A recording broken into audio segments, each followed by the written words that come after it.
Antes de dar la palabra al abogado penalista Andy Carrión, quiero hacer saber justamente un tema penal, que ha sido detenido en una calle del centro de Lima el congresista Luis Picón, de la bancada Podemos Perú, detenido por decisión de un juzgado de Huánuco que le reprochaba y lo venía investigando por un delito vinculado a fraude contra la administración pública.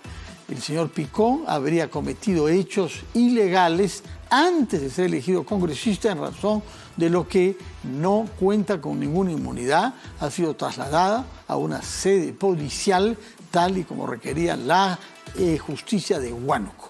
Vamos a dar naturalmente información a esta medida que una vez más se hace porque los congresistas no tienen ya inmunidad por delitos que hayan podido cometer antes de entrar al Congreso.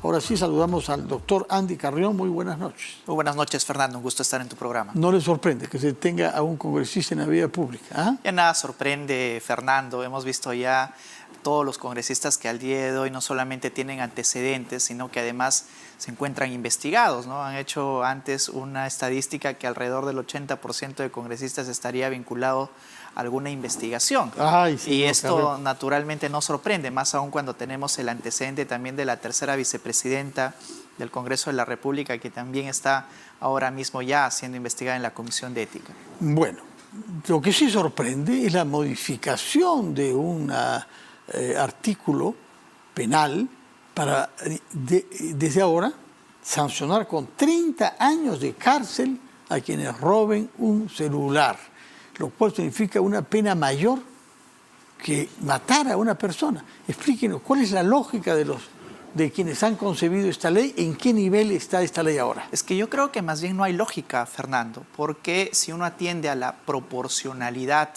de la comisión de los delitos, como tú bien has señalado, ya el día de hoy robar un celular con la agravante, por ejemplo, de la utilización de un vehículo automotor o mediante explosivos, podría ser más grave, de acuerdo a este proyecto que todavía no es presentado por el Ejecutivo, a una pena merecedora de 30 años de prisión. Comparativamente hablando, matar a una persona podría, por ejemplo, significar una pena menor, según nuestro Entre código. 12 y 20 años, ¿no? Desde los 6 años hasta los 20, ¿no? Un delito de homicidio o incluso, Fernando, delito de organización criminal, es decir, aquellas grandes organizaciones que se dedican constantemente a cometer algunos delitos tendrían incluso en ocasiones una pena menor.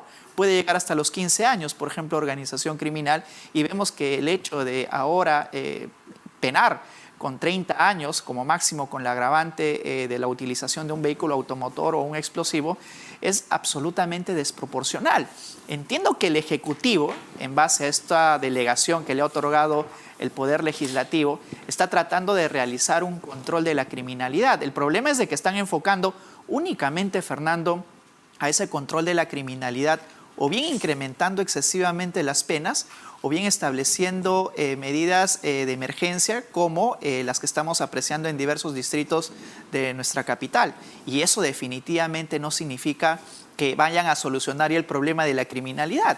Yo creo que son medidas de alguna manera cosméticas. En los estados de emergencia únicamente se atrapan a aquellos que son requisitoriados, por ejemplo, pero los homicidios siguen sucediéndose, los asaltos, los robos, con lo cual desde un principio incluso se había advertido de que los distritos que eran declarados en emergencia iban a de alguna manera motivar que la delincuencia también se vaya trasladando a otros distritos, ¿no? Con lo cual tendría que consecuentemente el Ejecutivo declarar, por ejemplo, en emergencia Lima en su totalidad y posteriormente también otras provincias y departamentos del Perú. O sea, lo que debemos creer es que ha habido una precipitación por parte del Ejecutivo legislador para responder de manera quizá populista, para no decir demagógica, a una demanda generalizada, porque ya sabemos que es el delito que más se comete en el Perú, el robo de celulares, que ha sido calculado por días, es una cifra enorme, ¿no? Y entonces de pronto una medida tipo Bukele, 30 años para que robe un celular bajo ciertas condiciones. Es absolutamente populista, Fernando, y yo creo que todo esto tiene que ver cuando se habló inicialmente de un plan Boluarte, ¿verdad? Estaban hablando del plan Bukele,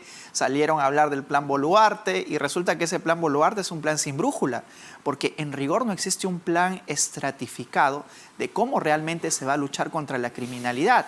Es cierto que durante los últimos meses el índice de criminalidad ha ido incrementándose pasmosamente, pero el Ejecutivo no acierta una, Fernando. Yo creo que aquí lo que se necesita es inteligencia, una mejor organización, por ejemplo, de la identificación de los lugares que son más riesgosos en la comisión de delitos, entre otras medidas que no son populistas y que quizás el trabajo implique un mediano plazo y no el plazo inmediato que estamos viendo actualmente. Son medidas meramente cosméticas que definitivamente no van a disminuir los índices de criminalidad. Ahora, quizás lo estoy sacando fuera de su campo específico, pero usted es un penalista con experiencia en el terreno. Se habla mucho de la organización de la policía misma, que tiene este régimen de 24/24, que en la práctica lleva a una reducción de los efectivos, pero nadie se atreve a proponer que la policía pase a trabajar con los mismos horarios de las policías de otros países. Y eso es lamentable, Fernando, porque también nosotros necesitamos una reorganización propia de las actividades policiales y para ello se requiere, al menos por parte del Ejecutivo, brindar todas las facilidades para tener una policía idónea de cara a también luchar contra la criminalidad. No se trata únicamente de incrementar el número de policías sin los beneficios propios que deben de ellos de tener respecto, por ejemplo, lo que tú ahora mismo estás comentando. Y también debemos de señalar que también hay índices de corrupción, por ejemplo, dentro de la policía. Y es un punto que tampoco el Ejecutivo está abordando el día de hoy.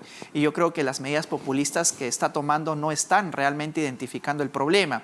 Y ese problema tarde o temprano va a redundar también en que la criminalidad se va a desbordar, Fernando. Y es ahí donde realmente van a tener que esbozar algún plan más elaborado respecto a la lucha contra la criminalidad. Por otra parte, esta ley introduce un viejo distingo penal entre robo y hurto.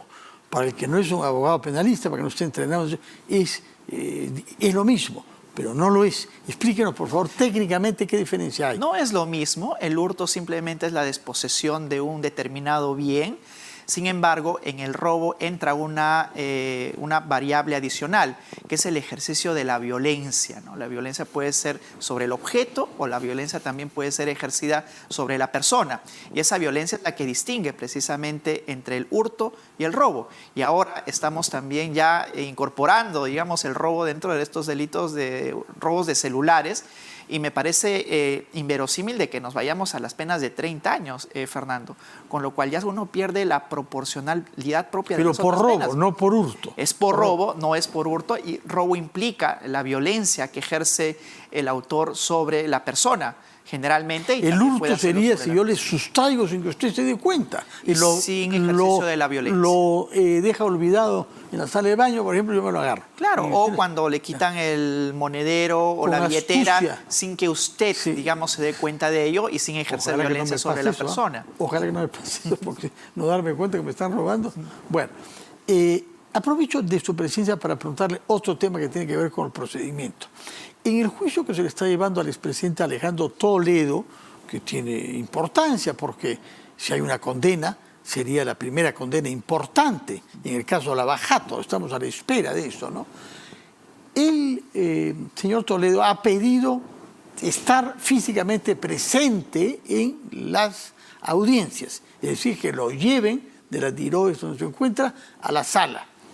Y a su vez hay un pedido formulado por varias partes para que el público y eventualmente periodistas puedan entrar a la sala, cosa que ha sido rechazado hasta ahora. Explíqueme cuál es el fundamento de un pedido del de Toledo y una decisión negativa para el acceso a la sala de público. Si empezamos por el último punto, Fernando, lo que ha sucedido es de que en un principio el Poder Judicial, con la venia del colegiado que ahora está ventilando el caso Toledo, simplemente impidieron el acceso de la prensa en atención a que ya Justicia TV, que es un canal público que transmite por redes sociales los procesos, los juicios, etcétera, tendría, digamos, la finalidad de garantizar la publicidad del juicio.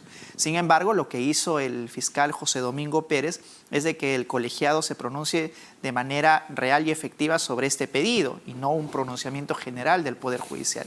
Sin embargo, el colegiado, los jueces que están llevando adelante este caso de Alejandro Toledo, pues simplemente se han pronunciado señalando de que en rigor aquí sí se garantiza la publicidad y que de alguna manera por razones también de salubridad y de espacio no sería pertinente de que los periodistas estén en la sala donde actualmente se viene llevando el juicio. Ese fue el único argumento que ellos esgrimieron para rechazar este petitorio fiscal.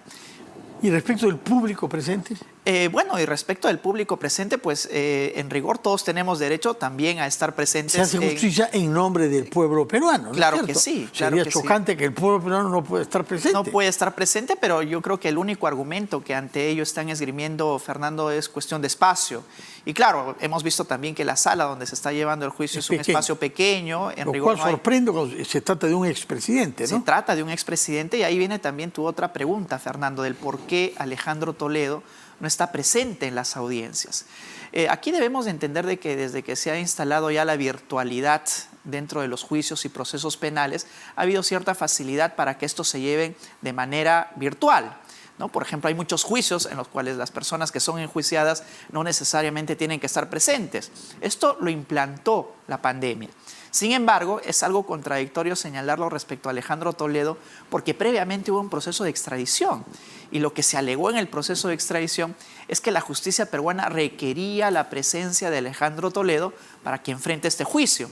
Sin embargo, ahora vemos de que en rigor lo está enfrentando de manera virtual, o sea, pudo haber estado en Barbadillo, Fernando, o también en Estados Unidos. Yo creo que eso es lo que ha alegado ahora su defensa y simplemente la sala ha rechazado ese pedido. ¿Para qué es que un imputado como Toledo, en qué tiene interés de estar físicamente presente? Hay un término interesante que se llama inmediación. Y lo que también el abogado ha señalado es de que de esta manera, digamos, estando Alejandro Toledo presente, garantizaría que los jueces tengan una inmediación con el propio imputado, de cara a hacerse una imagen real de la persona a quien están juzgando en este caso. Sin embargo, la sala ha cumplido con rechazar este pedido y ha establecido de que en ocasiones sí van a requerir la presencia de Alejandro Toledo. Por ejemplo, cuando él intervenga, cuando él tenga alguna oportunidad de contradecir algún acto procesal, pero no en todas las sesiones del juicio. Andy Carrión, muchas gracias por su presencia acá y por haber contestado sobre el tema que habíamos previsto, pero también sobre algo que se acaba de producir, como es la detención del congresista Picón en una calle del centro de Lima, así como estos temas procesales vinculados al juicio Alejandro Toledo. Muchas gracias por su presencia, muy buenas noches.